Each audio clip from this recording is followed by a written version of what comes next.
제목으로 또 같이 말씀 나누도록 하겠습니다. 우리 여러 매체들과 인터넷에서 올라오는 소식들을 보면 우리 교회에 대한 부정적인 소식들이 참 많이 있습니다. 가파르게 또 상승세를 타면서 성장해오던 교회가 올해 총회의 그런 결과물들을 바라보니까 다 감소 추세에 있었습니다. 또 올해 또 총신 신대원 입학 시험을 보게 되었는데 신대원에 입학하는 사람의 수가 급감을 하기 시작을 합니다. 380명 정도 모집을 하는데 플러스 1명 더 지원했습니다. 그러니까 굉장히 심각한 문제가 아니라 할 수가 없습니다. 불신자들로부터 강한 질타와 비난을 각종 여론을 통해서 자꾸 받다 보니까 소명을 받아 헌신하려고 하는 그런 사람의 수도 점차 줄어들고 있는 그런 현실에 있습니다. 물론 그렇다고 해서 우리 이 땅에 있는 모든 교회가 다 그렇게 부정적인 교회고 안 좋은 일만 있는 것은 아닙니다. 또 교회를 비난하는 자들도 극히 일부 안티 크리스찬이기도 합니다.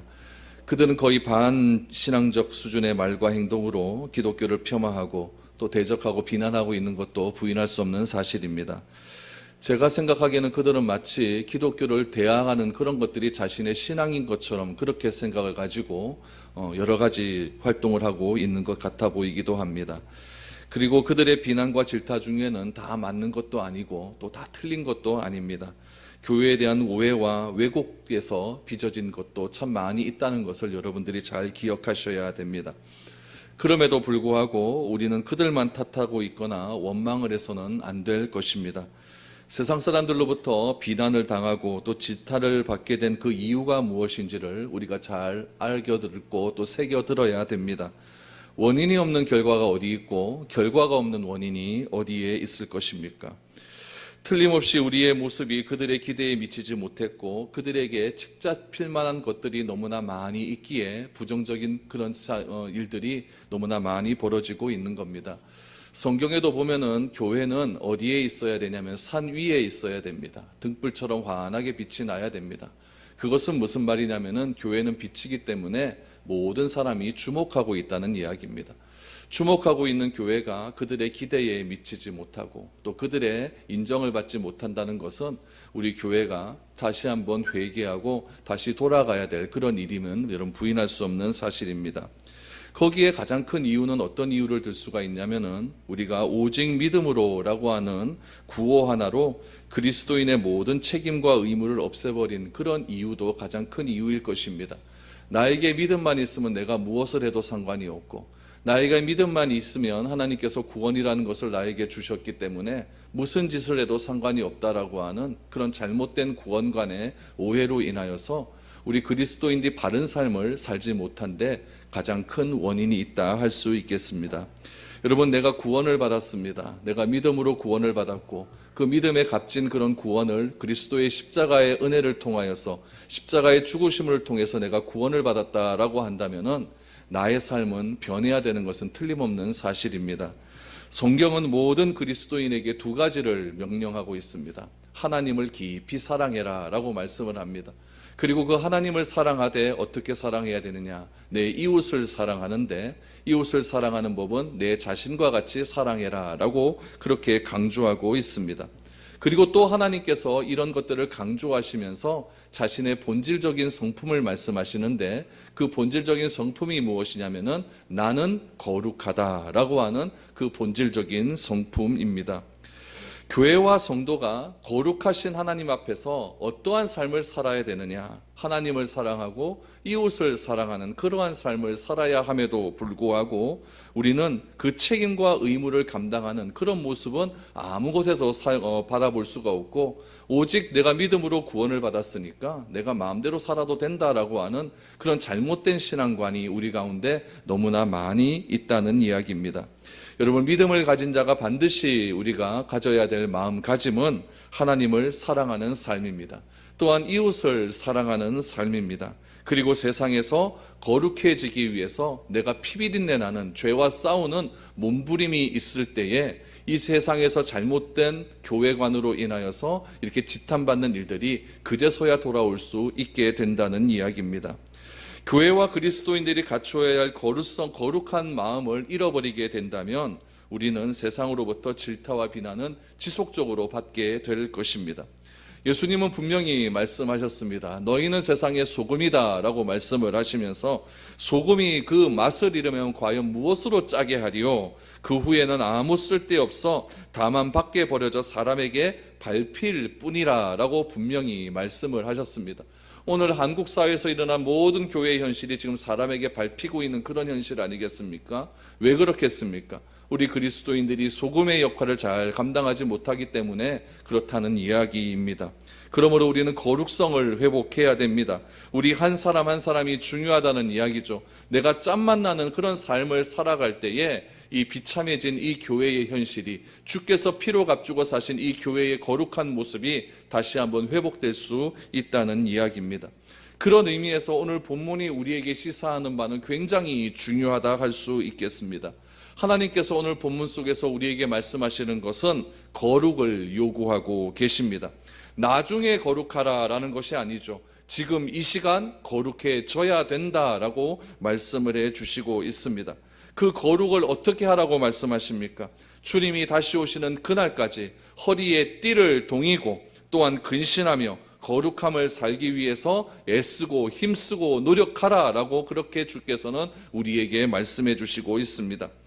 오늘 본문을 바라보면서 우리가 어떻게 이 사회 속에서, 교회가 그렇게 비참해져가는 이 사회 속에서 우리가 어떠한 삶을 살아야 다시금 짠맛을 회복하고 다시금 교회의 본연의 모습을 되찾을 수 있는지, 우리 베드로 전서의 말씀에 속한 그 당시의 배경적인 상황들을 살펴보면서 오늘 말씀을 우리들에게 귀한 적용의 말씀이 될 수 있기를 소망합니다. 먼저 13절 말씀을 한번 보십시오. 그러므로 너희 마음에 허리를 동이고 근신하여 예수 그리스도께서 나타나실 때에 너희에게 가져다 주실 은혜를 온전히 바랄지어다 라고 말합니다. 여러분, 그러므로 라고 하는 말이 나오면 항상 앞부분을 보셔야 됩니다. 성경을 쭉 읽다가 그러므로 라고 하는 말씀이 나오면 앞부분 다시 보셔야 됩니다. 앞부분에 이러한 일들이 있었다, 그렇기 때문에 너희는 이렇게 행하라 라고 하는 그런 말씀이 나오는 겁니다. 베드로 사도는 그러므로 라고 말합니다. 그러므로. 그렇다면은 그 앞에 어떤 내용들이 있었는가? 여러 가지 내용들이 있지만 여러분 8절과 9절 말씀을 한번 보시기를 바랍니다. 오늘 베드로전서 1장 8절과 9절 말씀에 보면은 이렇게 나와 있죠. 예수를 너희가 보지 못하였으나 사랑하는도다. 이제도 보지 못하나 믿고 말할 수 없는 영광스러운 즐거움으로 기뻐하니 믿음의 결국 곧 영혼의 구원을 받음이라 라고 말합니다. 예수를 너희가 보지 못하였으나, 베드로 사도가 지금 전하고 있는 이 당시의 사람들은 소아시아에 흩어져 있는 사람들인데 그들은 예수님을 본 사람들이 없습니다. 그리고 예수님을 지금 현재의 삶에서 볼 수 있는 사람도 아무도 없습니다. 왜 그렇습니까? 예수님 승천하셨기 때문에 예수를 볼 수 있는 사람 없지요. 그러나 예수를 너희가 보지 못하였으나 뭐 한다고요? 예수를 사랑한다라고 말을 하고 있습니다. 이제도 보지 못하나 믿고 말할 수 없는 영광스러운 즐거움으로 우리가 해야 할 일은 무엇이냐면은 기뻐해야 된다라고 말합니다. 내 앞에 그리스도가 내 앞에 볼 수가 없다 할지라도, 예수님의 모습이 내가 바라볼 수 없다 할지라도 우리는 그분을 사랑할 수 있어야 되고 그분으로 말미암아 기뻐하고 즐거워해야 하는 것이 우리 그리스도인의 삶이다라는 것이죠. 왜 그렇습니까? 믿음의 결국, 그 믿음이 무엇입니까? 예수 그리스도를 믿는 믿음입니다. 그 믿음의 결국은 무엇이냐? 바로 우리가 구원을 받게 되는 것이다 라고 말을 하고 있습니다. 그러므로 우리는 예수를 믿고 뭐 하는 사람이냐? 즐거워하고 기뻐하는 사람이라는 거죠. 왜 그렇다는 이야기입니까? 우리는 구원받은 사람이기 때문에 그렇다라는 이야기입니다. 그래서 그리스도의 고난과 부활이 선지자 시대에 일어난 일이 아니라, 옛날에 일어난 일이 아니라 미래에 일어날 일, 장차 우리에게도 동일하게 일어난 일임을 분명하게 알고 성령의 힘을 힘입어서 굳건하게 즐겁고 기쁘게 삶을 살아가라 라고 말을 합니다. 이렇게 구원을 받고 예수의 재림을 기다리는 성도들에게 베드로 사도는 그러므로 라고 말을 합니다. 그러므로 내가 아직 내 눈앞에 예수님도 보이지 않고 예수님을 보이지 않는 상태에서 그분을 사랑하고 있고 또한 그분의 사랑에 힘입어서 내가 구원함을 받았다고 한다면은 이 험악한 세상 속에서 나는 과연 어떻게 살아가야 되는가? 어떻게 살아가야 되는가? 그 살아가는 방법을 베드로가 그러므로라고 하는 그 이유의 단락을 통해 우리에게 말씀해 주시고 있습니다. 그러므로 어떻게 살아가라고 말을 합니까? 허리를 동이라라고 말을 합니다. 허리를 동이라. 여러분, 허리를 동이라라고 하는 말은 오늘날 시대에는 도무지 이해가 되지 않는 말입니다. 그러나 그 시대로 돌아가면 이해가 될 수 있는 말입니다. 허리를 동이라라고 하는 말은 허리를 묶다라는 뜻이에요. 허리띠를 단단히 조인다라고 하는 뜻이죠. 이것은 어떻게 이해를 하셔야 되냐면 로마 시대 때 옷을 조금 이해를 하셔야 됩니다. 로마 시대 때 옷은 두 가지가 옷이 있습니다. 첫 번째 옷은 무엇이냐면은 투니카라고 하는 옷인데 속옷입니다. 속옷이고, 두 번째 옷은 무엇이냐면 토가라고 하는 옷인데 그거는 외투와 같은 옷입니다. 그래서 남성이 입는 투니카는 어디까지 오냐면은 무릎까지 옵니다. 무릎까지 오고, 여성이 입는 투니카는 어디까지 오냐면은 다리 끝까지 내려옵니다. 질질 끌립니다. 끌리고 매무새도 이 손 끝까지 와서 손이 옷 안으로 들어가게 되는 그런 옷을 말을 합니다. 그러니까 남자 옷은 조금 짧고 여자 옷은 조금 길다고 말을 할 수가 있죠. 날이 조금 따뜻한 날에는 요 투니카만 입고 다니는데, 날이 조금 추워지면 무슨 옷을 입게 되냐면 이 토가라고 하는 외투를 입게 됩니다. 이 토가라고 하는 옷이 어떠냐면 여러분, 큰 보자기와 같다고 생각하시면 됩니다. 보자기를 반으로 접어서 우리 영화 같은 데 보면 어깨에 이렇게 매는 것 아니겠습니까? 그 옷을 토가라고 이야기를 하죠. 그래서 조금 돈이 있는 사람들은 이 토가에 줄을 쫙 짰습니다. 다림질로 해서 줄을 쫙 짜마가지고 그렇게 못을 내고 다녔다 그래요. 그 당시에는 단추가 발달되지 않은 그런 시대였기 때문에 이 토가를 입으면은 이걸 묶어야 되지 않습니까? 그 묶는 것을 무엇이라고 하냐면 동인다라고 이렇게 이야기를 했습니다. 그래서 사람들이 외출을 할 때 보면은 맨 안에다가 무엇을 입냐면은 토니카라고 하는 옷을 입고, 그 다음에 토가라고 하는 옷을 입은 다음에 거울을 보면서 옷을 메모리하고 허리를 딱 동이고 그렇게 밖으로 외출을 했다고 나와 있습니다. 그러니까 옷매무새를 다 하고 외출하기 전에 마지막으로 하는 작업이 무엇이냐면은 허리를 동이는 작업이다라는 이야기죠. 로마 시대의 옷을 생각하면은 지금 허리를 동인다라고 하는 말이 무슨 말이냐면은 지금 나갈 준비가 되었다라고 하는 의미죠. 오늘 13절 말씀해 보니까 마음의 허리를 동이라라고 하는 이야기는 무엇이겠습니까? 마음의 준비를 하라라고 하는 뜻입니다. 우리가 어떻게 되었기 때문에, 내가 하나님의 은혜로 말미암아 구원을 얻었기 때문에 구원을 얻은 자로서의 삶을 살기 위한 마음의 준비를 하라라고 하는 말을 마음의 허리를 동이라라고 하는 말로 그렇게 비유로 설명을 해 두었다는 이야기입니다. 그럼 어떤 마음의 준비를 해야 할까요? 예수님의 재림이 곧 온다는 이야기입니다. 여러분, 베드로전서는 시대적 상황이 어떠냐면 굉장히 힘든 상황이었어요. 로마 정부의 압제는 계속해서 밀려오고, 그 로마 정부의 압제가 어떻게까지 밀려오냐면은 오늘 장로님께서 기도 시간에 말씀하셨는데 경제적인 압박으로 밀려오게 되는 것이죠. 그래서 사회생활을 못하도록 그렇게 만들어 버리는 겁니다. 그러니까 굉장히 힘든 삶을 살아가게 되는 거죠. 근데 주님께서 승천하실 때 뭐라고 하시면서 승천하셨냐면은 내가 다시 이 땅에 오실 때는 올라가는 본 모습 그대로 내려올 것이다 라고 말씀을 하셨어요. 그래서 그 당시의 사람들은 예수님의 재림이 곧 올 것이라고 하는 생각이 있었죠. 그래서 굉장히 로마 정부로부터 억압이 오고 강한 경제적 압박이 오니까 이거 조금만 버티면 된다. 왜 조금만 버티면 되냐? 주님께서 다시 재림하실 날이 얼마 남지 않았으니까 조금만 버티면은 우리는 주님의 재림에 의해서 영광스러운 하는 나라에 가게 되고 저 악한 자들은 다 심판을 받게 될 것이다. 이런 생각이 강했다는 것이죠. 그래서 베드로 사도도 이 성도들에게 말을 하는 겁니다. 지금 상황이 어렵다는 거예요. 힘들다는 거 다 안다는 이야기죠. 그렇기 때문에 무엇을 하느냐? 재림을 준비하는 구원받은 성도들은 제일 먼저 해야 할 일이 무엇이냐? 마음의 허리를 동여야 된다는 거죠. 마음으로 굳건하게 마음을 잡아야 된다는 이야기입니다. 내가 기뻐하고 즐거워하는 삶, 구원을 받은 삶을 살기 위해서는 제일 먼저 내 마음의 준비가 먼저 되어 있어야만 기뻐하고 즐거워하는 삶이 내 가운데 일어날 수 있다라고 베드로 사도는 우리에게 말을 하고 있는 것입니다. 그래서 재림을 준비하는 구원을 받은 성도들은 영적인 각성을 위해서 날마다 우리에게 주실 은혜를 주실 그리스도를 바라고 준비하는 삶의 마음이 필요하다라고 베드로 사도는 그 당시의 사람들에게 말을 하고 있습니다. 이것이 바로 구원받은 자의 삶이다라고 말을 하는 거죠. 두 번째로 보니까 13절에 보니까 허리를 동이고 무엇을 하라고 합니까? 근신하라라는 거죠. 근신하라. 이 근신하라라고 하는 말은 졸지 말고 정신 차리고 있어라라고 하는 뜻입니다. 정신 바짝 차려라라는 뜻이에요.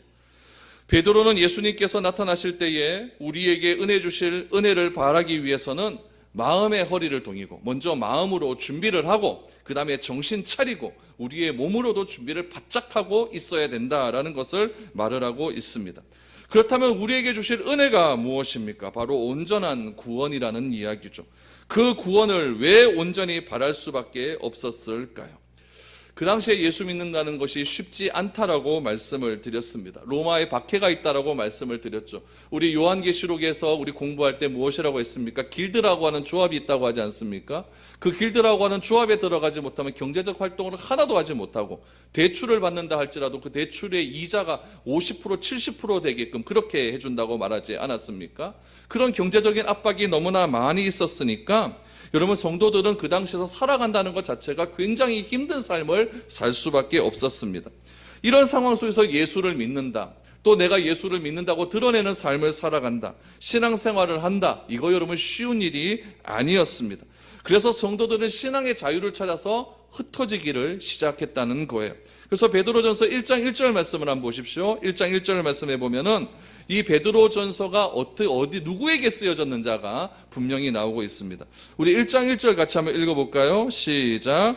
예수 그리스도의 사도 베드로는 본도, 갈라디아, 갑바도니아, 아시아와 비두니아에 흩어진 나그네라고 말합니다. 지금 여기서 나오는 본도, 갈라디아, 갑바도기아, 또 아시아와 비두니아라고 그런 지명이 나오는데 이 지명은 어디의 지명을 얘기하냐면 요즘 시대로 하면 터키 지방입니다. 다 터키 지방에 흩어져 있는 그런 지명입니다. 그 터키 지방을 성경에서는 뭐라고 이야기하냐면은 소아시아라고 이야기를 했어요. 그래서 여기를 보니까 아시아와 비두니아에 흩어진 나그네라고 했으니까 지금 신앙의 자유를 찾아서 먹고 살기 위해서 사람들은 다 흩어졌다는 이야기예요. 흩어진 성도들에게 베드로가 편지를 쓰는 겁니다. 여러분, 흩어졌으니 얼마나 마음이 힘들겠습니까? 얼마나 마음이 외롭겠습니까? 얼마나 견디기 힘든 마음들이 마음속에 많이 있겠습니까? 그렇게 흩어진 사람들에게 예수 잘 믿어야 된다, 예수 믿어야 복 받는다, 그런 말이 무슨 소용이 있겠어요? 어떤 말을 해줘야 되겠습니까? 왜 예수를 믿어야 되는가? 그들을 잘 권해주고 예수 믿을 수 있는 그런 마음가짐을 다시 한번 새롭게 할 수 있는 그런 마음이 필요한 것 아니겠습니까? 베드로 사도는 그런 마음을 가지고 베드로 이 흩어져 있는 많은 성도들에게 지금 편지를 보내고 있는 것입니다. 여러분, 우리의 삶도 마찬가지 아닙니까? 주님이 언제 재림하실지 언제 우리가 어떻게 알 수가 있겠습니까? 종말이 언제라고 말씀을 드렸습니까? 예수님께서 하늘로 올라가신 그때로부터 주님이 재림하실 그때까지가 종말의 시대라고 말씀을 드렸습니다. 그럼 오늘 이 시간도 우리는 종말의 시대를 살아가고 있는 겁니다. 주님이 언제 재림하실지 아무도 알지 못합니다. 우리의 삶은 종말론적인 삶을 살아야 한다는 거죠. 내일 주님이 다시 오신다는 그런 생각을 가진다면 우리가 마음의 허리를 왜 안 동여야 되겠습니까? 왜 근신하며 깨어있지 않아야 되겠습니까? 우리가 오늘 구원받은 자로서의 삶을 날마다 준비하며 살기 위해서는 마음의 허리를 항상 동이고 근심하는 삶을 살아야 한다라고 베드로는 우리에게 말을 하고 있습니다. 그렇다면은 그 마음의 허리를 동이고 근심하는 삶을 산다는 것을 어떻게 우리가 준비하며 살아가야 되느냐? 오늘 14절에서 17절까지의 말씀을 보니까 한 3가지 정도로 우리에게 그렇게 준비의 삶을 구체적으로 말을 하고 있습니다. 첫 번째 삶은 어떤 삶이겠습니까? 사욕을 본받지 않는 삶입니다. 사욕을 본받지 않는 삶을 살아라. 14절 말씀을 보십시오. 너희가 순종하는 자식처럼 전에 알지 못할 때에 따르던 너희 사욕을 본받지 말고 라고 말합니다. 하나님의 자녀로 구별받은 자로서의 허리를 동이는 삶을 살기 위해서는 자기 욕심대로 살지 말아야 된다라고 말을 하죠. 구원받기 이전 주님을 알지 못하던 때에는 약한 욕심에 굴복하고 죄에 대해서 하나님에 대해서 무감각한 삶을 살았다면은 이제는 내가 구원을 받았다는 거죠. 그렇다면은 마음을 새롭게 함으로 변화를 받았기 때문에 개인적인 사욕대로 그렇게 삶을 살아서는 안 된다라고 말씀을 하고 있습니다. 특별히 여러분, 베드로는 오늘 14절 말씀해 보니까 너희가 순종하는 자식이라고 이야기합니다. 이 자식이라고 하는 말이 굉장히 중요한 말입니다. 이 자식이라고 하는 말 속에는 2가지의 개념이 담겨져 있는데 첫 번째 개념은 무엇이냐면 상속자라고 하는 개념이 담겨져 있습니다. 하나님으로부터, 아버지로부터 모든 것을 내가 다 물려받는다라고 하는 그런 개념이 담겨져 있죠. 그래서 자녀는 부모로부터 모든 것을 물려받을 수 있는 권리를 가진다라는 이야기입니다. 두 번째가 중요합니다. 두 번째는 무엇이겠습니까? 부모의 인격이나 성품을 담는다라는 의미가 담겨져 있습니다. 여러분, 심리학자들이나 사회학자들의 통계에 의하면은 내 성격이 형성되는 과정이 있습니다. 성격이 형성되는 과정이 있는데 내 성격을 100%라고 얘기한다면은 내 성격이 형성되는 과정 속에서 부모로부터 받은 영향이 70%라고 이야기합니다. 부모로부터 인격적인 형성, 부모로부터 성격적인 그런 영향을 가장 많이 받게 된다는 이야기죠. 이 의미에 따른다고 한다면 누구의 자녀이냐에 따라서 자녀의 인격이 결정날 수 있다는 이야기입니다. 베드로는 말합니다. 우리는 더 이상 누구의 자녀가 아니다, 불순종의 자녀가 아니다. 우리는 더 이상 불순종의 자녀가 아니라 순종하는 자의 자녀다라고 말을 합니다. 내가 순종하는 자의 자녀가 되었다라고 한다면 나의 부모는 순종을 중심으로 하는 하나님의 자녀가 하나님이라는 이야기죠. 하나님의 모든 성품을 내가 다 그대로 받을 수 있어야 된다는 이야기입니다. 그러므로 내가 누구의 자녀이냐는 것은 나의 인격을 형성하는 데 있어서 굉장히 중요한 요소가 되어진다는 이야기입니다. 내가 하나님의 자녀이기 때문에 나는 이제의 삶은 하나님의 자녀로서의 삶을 살아갈 수밖에 없다는 이야기죠. 그래서 그리스도인들은 믿음을 통해 복음을 받아들이고 순종하는 마음을 보이고 하나님으로부터 상속받을 수 있는 상속자로서의 권리를 가지고 자녀가 되어서 아버지에게 순종하며 그의 성품을 배워가는 그런 삶을 살아야 한다라고 말을 하고 있습니다. 그러므로 구원을 받은 우리는 하나님 아버지의 성품을 본받아 이전에 행했던 모든 불순종의 사리 사욕을 버리고 모든 욕심을 버리고 하나님이 기뻐하시는 인격체로서의 모습으로 변화되어 가야 된다라고 베드로는 말을 하고 있습니다. 여러분, 용모보다 중요한 것은 마음가짐입니다. 정직하고 의롭고 착한 마음은 고도의 지식이나 많은 재물보다 큰 자산일 수 있습니다. 우리는 외모를 가꾸는 데만 급급하지 말고 속마음을 가꾸기 위해서 정성을 기울여야 됩니다. 사람의 겉모양은 돈으로 바꿀 수 있습니다. 그러나 우리의 속마음은 돈으로 바꿀 수 있는 것이 아닙니다. 구원을 받은 우리는 사욕을 버려야 됩니다. 우리 마음속에서 좋은 마음을 가져 하나님이 기뻐하시는 순종의 자녀로서의 삶을 살아갈 때에 그것이야말로 구원받은 자로서 마음을 동이는 준비자의 삶을 살 수 있다라고 베드로는 우리에게 권면하고 있습니다. 두 번째는 무엇입니까? 모든 행실에 거룩하라, 거룩하라라고 말을 합니다. 15절 말씀해 보니까 오직 너희를 부르신 거룩한 이처럼 너희도 모든 행실에 거룩한 자가 되라라고 말합니다. 여러분, 거룩이라고 하는 이 히브리어 말이 굉장히 중요합니다. 우리 레위기 공부하면서 이 거룩에 대해서 굉장히 말씀을 많이 드렸는데 거룩이란 말이 히브리어로 코데쉬라고 했습니다. 코데쉬라고 하는 말의 뜻이 잘라내다, 분리하다라고 하는 말의 뜻입니다. 무엇과 잘라내는가? 더러움에서 분리하다, 죄에서 분리되다. 이것이 거룩의 말에 가지고 있는 코데쉬의 의미라는 겁니다. 베드로 사도는 신자들이 하나님의 거룩한 자녀로 살 것을 요구하고 있습니다. 우리를 부르신 하나님께서 거룩하시기 때문에 하나님의 성품 자체가 거룩하기 때문에 자녀된 우리도 거룩해져야 된다는 이야기죠. 하나님이 거룩하시다라고 하는 그 표현은 하나님은 죄와는 상관이 없는 분이다라고 하는 그런 의미입니다. 그래서 하나님의 자녀인 모든 신자들에게 모든 행실에서 거룩한 자가 되어야 된다라고 말을 합니다. 특별히 여러분 16절 말씀에 보면은 기록되었으되 내가 거룩하니 너희도 거룩할지어다 라고 말합니다. 내가 거룩하니 너희도 거룩할지어다 라고 하는 말은 레위기 11장 45절에 기록된 말씀입니다. 레위기 11장 45절 말씀이 레위기의 핵심 구절이고 요절 구절입니다. 내가 거룩하니 너희도 거룩한 자가 되어라. 레위기에서는 여러분 하나님께서 제사의 매뉴얼이라고 말할 수 있는 그 레위기를 우리에게 허락하여 주시면서 자신의 존재를 드러내시는데 그 존재가 무엇이냐? 내가 거룩하다라고 말을 하고 있습니다. 우리 레위기 11장 45절 말씀을 한번 보시기를 바랍니다.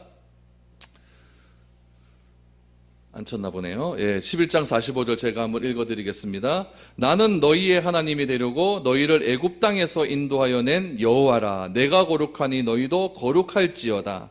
여러분, 내가 거룩하니 너희도 거룩할지어다 라고 말을 하면서 하나님 자신이 자신의 이름을 드러내십니다. 무엇이라고 드러내냐면은 나는 너희의 하나님이 되려고 너희를 애굽 땅에서 인도하여 낸 여호와라 라고 말합니다. 자신의 정체성을 어디에서 찾냐면은 나는 너희의 하나님이 되려고 라는 거예요. 너희의 하나님이 되려고. 하나님의 존재를 어디서 찾습니까? 이스라엘에서 찾습니다. 내가 너희의 하나님이 되려고 나는 어떤 일을 했다고요? 애굽 땅 종되었던 곳에서 너희를 이끌어내었다라고 말을 하고 있습니다. 하나님이 이스라엘 백성들을 애굽에서 인도하신 목적이 분명하다는 이야기죠. 왜 인도하셨습니까? 내가 거룩하니 너희도 거룩해져야 되기 때문이라는 이야기죠. 하나님의 택한 백성인 이스라엘이 거룩한 하나님께 예배하기 위해서 하나님께서 40년 동안 광야에서 특별한 훈련을 시키십니다. 특별한 훈련을 시켜서 40년 동안 죄에 대학된 모든 죄의 습성들을 쌍그리 다 뽑아버립니다. 뽑아버리시고 하나님께서 이스라엘 백성들을 어디로 보내십니까? 가나안 땅으로 보내십니다. 가나안 땅은 거룩한 땅입니까? 죄악이 많은 땅입니까? 죄악이 많은 땅이거든요. 그 죄악이 많은 땅에 들어가서 누가 사는 겁니까? 거룩해진 하나님의 백성이 사는 겁니다. 거룩해진 하나님의 백성이 어떻게 살아갑니까? 거룩한 하나님께 하나님의 매뉴얼대로 그렇게 예배하는 삶을 살아가게 되면 죄악된 가나안 땅도 어떻게 되어진다? 거룩해진다라는 것이 하나님의 논리입니다. 그렇기 때문에 하나님께서 이스라엘 백성들을 애굽 땅 종되었던 것에서 인도해 내신 목적은 무엇이냐? 거룩한 백성이 거룩한 땅에 들어가서 거룩한 하나님께 하나님의 방법대로 예배를 드려라는 거예요. 그것이 바로 하나님께서 우리를 구원하신 목적이다라고 말씀을 해 주셨다는 이야기죠. 그러면 하나님이 우리를 구원하신 이유도 분명합니다. 과거의 죄악된 삶에서 벗어나야 된다는 거예요. 왜 그렇습니까? 내가 거룩한 백성이 되어져야 되기 때문에 그렇습니다. 이스라엘 백성들은 광야에서 자신의 죄악을 벗어버리기 시작을 합니다. 우리는 어디서 벗어버려야 됩니까? 내 삶 속에서 갖은 고난을 통해서, 삶의 힘듦과 어려움을 통해서 내가 나의 죄의 쓴뿌리들을 벗어버려야 되는 겁니다. 벗어버리시고 하나님께 신령과 진정의 예배를 드림을 통해 내가 온전히 거룩한 하나님께 예배하는 그런 예배자의 삶을 살게 된다면 나를 통하여 이 죄악된 세상도 거룩한 땅으로 변화될 수 있다라는 것이 하나님의 방법입니다. 우리가 이 땅에 왜 존재해야 됩니까? 나 혼자 잘 먹고 잘 살려고요? 절대 그런 것이 아닙니다. 어저께 가스 공사하는데 가스 공사하시는 그 기사분이 저한테 이 얘기해요. 목사님은 좋겠습니다. 이래요. 왜요? 그랬더니 목사님은 목사님이니까 하나님께 기도 많이 하면 돈 많이 주신다 아닙니까? 이렇게 해요. 저 돈 한 개도 없는데요. 그럼 교회 뭐하러 다닙니까? 복 받으려고 다니는 게 아닙니까? 이러더라고요. 그래서 제가 교회는 복 받으려고 다니는 거 아닙니다. 하면서 돈이 전부입니까? 그거 아니잖아요. 하면서 그래서 제가 거기서 또 전도를 맡겠다 아닙니까? 교회 다니셔야 됩니다. 교회 다니셔야 됩니다.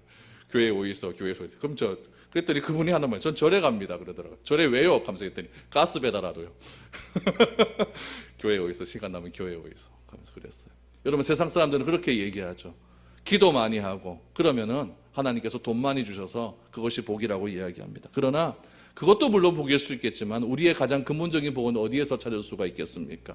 내 마음이 변하여서 내 삶이 온전히 거룩한 삶으로 변화되어 가는 것, 그것이야말로 진정한 복의 근원이라는 것을 우리는 기억해야 됩니다. 그래서 하나님의 백성은 하나님을 본받아야 됩니다. 그래야 내가 하나님의 자녀라는 것이 드러나게 됩니다. 저희 아버지를 아시는 분은 제 걸음걸이를 보면은 아버지하고 똑같다고 얘기합니다. 똑같다고 얘기해요. 또 멀리서 이렇게 보면은 아버지가 서 계신 것 같다고 이야기합니다. 저는 그 말이 별로 듣기 싫지가 않습니다. 왜냐하면 내가 아버지의 아들인가 그렇죠.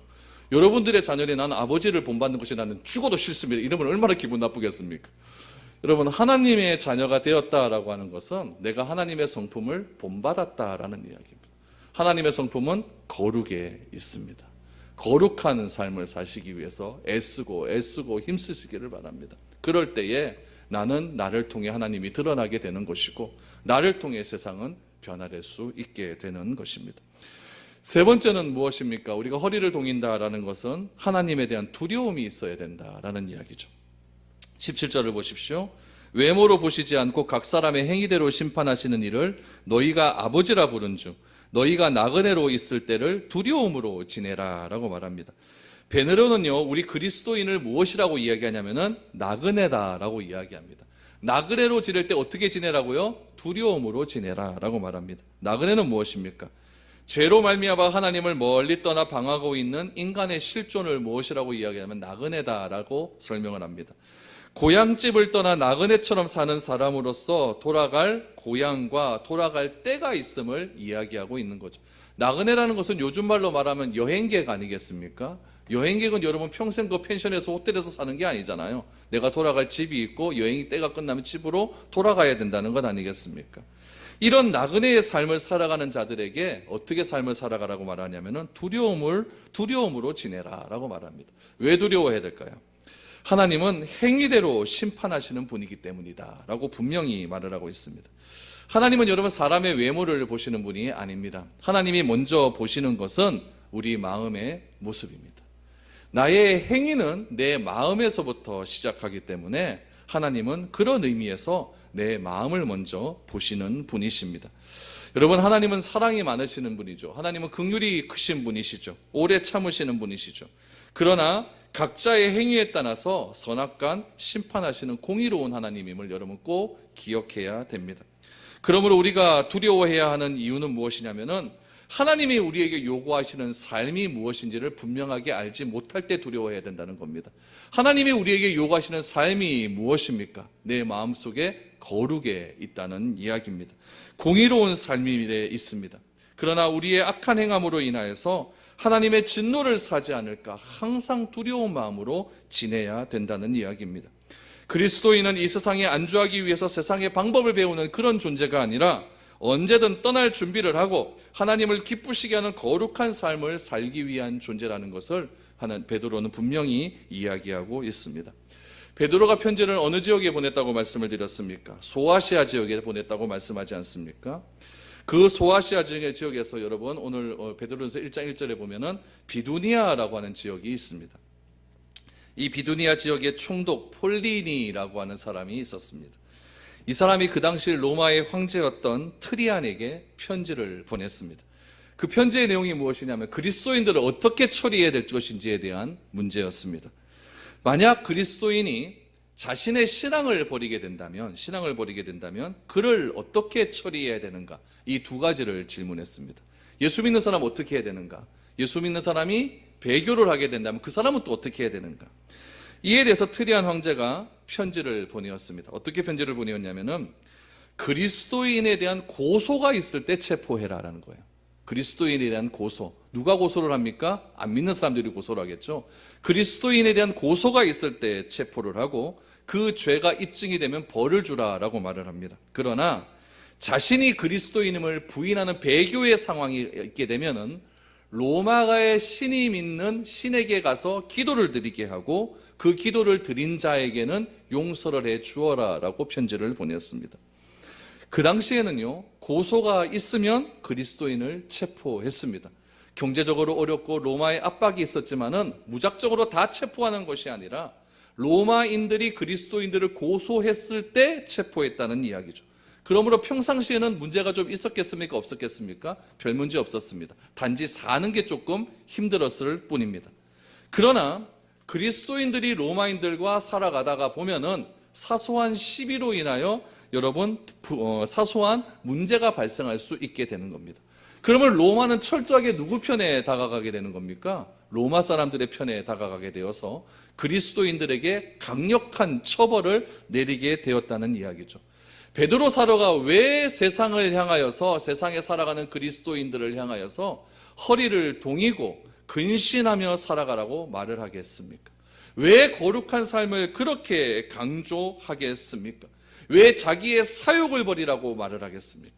왜 하나님에 대한 두려움을 가지고 그렇게 살아가라라고 말을 하겠습니까? 베드로는 이 서신서를 통해서 세상 사람들과 사소한 시비를 걸려서 우리 그리스도인들이 그렇게 허무하게 죽는 일을 없게 하기 이유로 그렇게 편지를 보냈다는 이야기입니다. 내가 그리스도인임을 분명히 자각하고 내가 어떤 존재임을 바로 알 수 있을 때에 지금 현재의 고난을 이겨낼 수 있다는 이야기입니다. 그래서 뭘 하지 말라고요? 사욕하지 말아라. 자꾸 개인의 욕심을 내어서 로마인들과 싸우는 일들을 벌이라는 이야기죠. 특별히 내 삶 가운데 무엇을 회복하라고요? 아버지의 성품인 거룩함을 회복해라.